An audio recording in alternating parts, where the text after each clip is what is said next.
how do you determine, or what, is there a metric to evaluating the cases? I mean, unfortunately, the more jail time, the better, right? Yes. Yes. So, I'm going to get in trouble for this. Please don't attack me when I use these terms, but there's a market rate for incarceration, and there's a value that goes on it. And I'm not going to say the value. Because some people are going to get very upset. Some people are going to be very happy, but there's a market in terms of what's that number? What's that number? No, the number can vary. It varies on. Give us a range. Anywhere for how long? What's a day's worth? A day's worth, they work anywhere from 2,500 to around 30,000. Okay. Without any injuries or anything else. Okay, and is every day compounding that number, or is it now? Okay, so your value goes down every day. So there's some factors that are going to factor in. Two, one, how good your lawyer is, right? We got to talk about like, let's be honest with you, right? So, like, they will, because they do it to me, they'll be like 2,500, 1,500. Okay. And a lot of lawyers will say yes. Okay. And then that's the case. Because they don't know what you can get. But the other factors are like whether you've been incarcerated before, whether you have a criminal record, and then there's soft factors like women generally going to get more than men. You know, unfortunately, like they're going to offer more for non-black people and then the black people. What? I didn't say that, but it's true. And again, I want to be very clear. Like, I don't support any of this, right? I'm just letting you know. But it is what it is. The data tells you. I don't tell you. These are the facts. Get the fact. Right. Certain groups are going to get more. You want me to say something different? Get the data to tell me something different. Like, you just got to be aware of it because if these are things that are real. Like again, I don't make the system. And I do work in the system, so you can tap me for that. But the reality is that, when you talk about offers of different types of clients, certain clients are going to get more money for the same misconduct than other clients. So what's the tipping point to get big numbers? How many days in jail? What's the perfect number of days to be in jail falsely? I want to know some happens to me. I'm like, you know what? Now I'm good. You'll take that time. Like six is magic. 6 days. I think magic number. The more you're going to get more money in jail if you can I think it was a doctor who spent like 8 to 10 hours and got like $40,000 something like that. Right? Because you wasted my time. Because he's a doctor, right? You know what I'm saying? Like. It's just so occupation also to well, what you're missing. See, if you can say like, look, I have a high value job. Like some Wall Street guy. I could have made the country. I could have made $100 million in a week. You can allege damages even for a small time of arrest. Damn, I gotta stop being a teacher. But if you ain't getting the daily rate though. What is it? The minimum wage. Divide that by 300. Right. But So you said one day anywhere from 2,000 to 30,000. In New York. In New York. It varies by. Now, what is 30 days worth?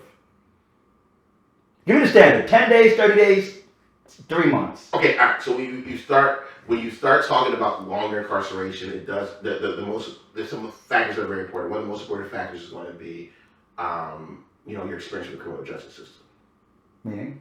If you've done a significant amount of time, the value of your incarceration goes down significantly. Wow, really? So basically, when it comes to that's the law says, so you don't attack me. The law says that when you are able to determine damages, you can look at someone's incarceration history. And the argument there is that if you've experienced it before, it's not as bad the second time. I did not say that. You gotta go be on that. They don't give a fuck, yo. That is crazy. That is not me saying that. Oh, God. I do not believe that. Shut up. Sit down. I do not believe that. You got a bed. Relax. You dropped yourself. Shut up. You ain't gonna throw this podium. Yeah, so it's messed up. So a lot of clients, good people, they're very upset because they think they should get more. They probably should get more, but and part of the problem is the jury's going to hear that. So that would mean that the jury would hear that you've been. Well, first off, it may get into those two phases to a civil trial: damages and liability. And there are some rules in terms of damages, in terms of liability, in terms of whether certain offenses can be admitted into evidence. But when it comes to liability, it's a little bit more of a question. They're going to say, hey, look, you went to jail, you spent some time incarcerated. That means that this current incarceration is not as severe for you because you spent 2 years, you want to stay for 2 years. And the jury's going to hear you want to stay for 2 years. And that also is going to, realistically affect the jury. Now the jury will come back because they'll be like, oh, this guy's going to be the felon versus somebody else. So a lot of people a lot of clients I deal with get very upset about this. And I understand. I want to be clear that I'm empathetic and sympathetic. I didn't make the law, but this is the law, right? And so it does matter. And so you talk about 30 days. I would look at 30 days. Like I said, a small. The New York is a little bit higher than the jurisdictions. Anywhere from 20,000 to 120,000, something like that. 30 days. 30 days, depending on who you are, maybe more. The upper range, if you got a real nice gig, you could be. But most people who got nice gigs aren't spending 30 days in jail because they're gonna bail out. So you know what I'm saying? But if you got 30 days, I would say 30 days. A reasonable result is with no record, between 50 and 90,000. Okay, so what kind of price cut you getting if you're a felon? How much less is your time worth? It depends. Are you what type of felon are you? A felon that was a very long time ago? Are you a felon who just got out last year? Are you a felon who was convicted of sex crimes? Were you a felon who convicted of violent crimes? Are you a felon who's done lots of misdemeanors since they got out? Are you a felon who works and has a job? In that regard, there is a little bit of wiggle room in terms of and I've made these arguments. I've had some clients of mine are very good people, convicted felons, and I'll say, look, the man's working, he's a working guy, he's doing a job, he's providing for his family, and he, doing the right thing, and that does play a good influence. But if you're a convicted felon and you back out doing what the stuff that got you in, I got some guy, spent a long time in jail, but he's a young guy. He's out here. He got a couple gun cases and he got a couple more after he got out. And he was kind of gangbanging before he's gangbanging after. I think he's a good kid, personally, but you're talking about a huge. When they start finding that stuff out, there's we're just not, because we're not afraid to go in front of a jury when it comes to someone who's been, you were convicted of having a gun in 2019, and you were convicted of having a gun in 2022, and then you were convicted of having a gun in 2024, and So forgive me if we got it wrong. Exactly. Everybody makes mistakes.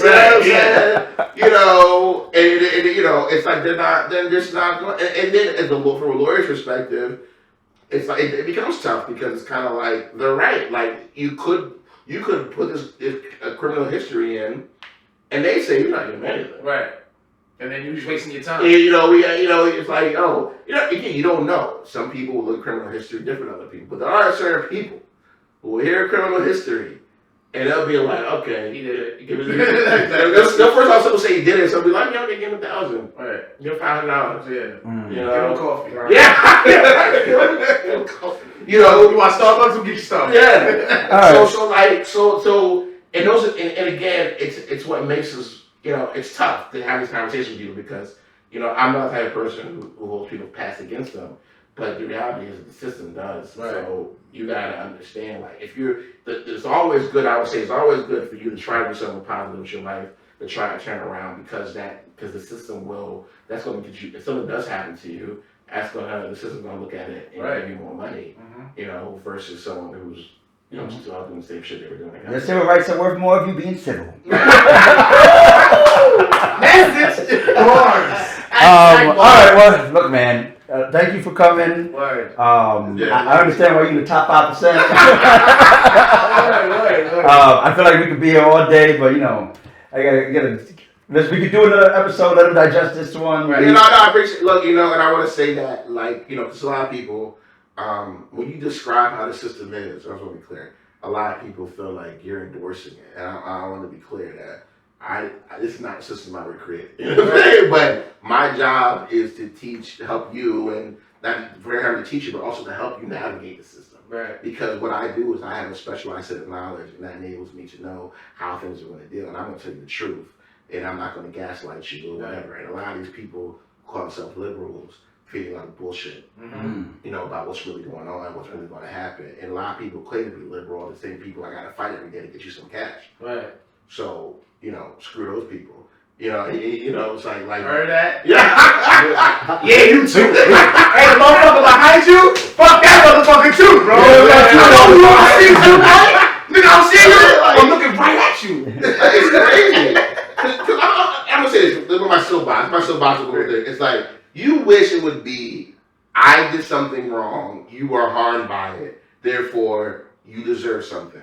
That's not how the system works, right? And when an individual does something wrong, you're going to be held accountable.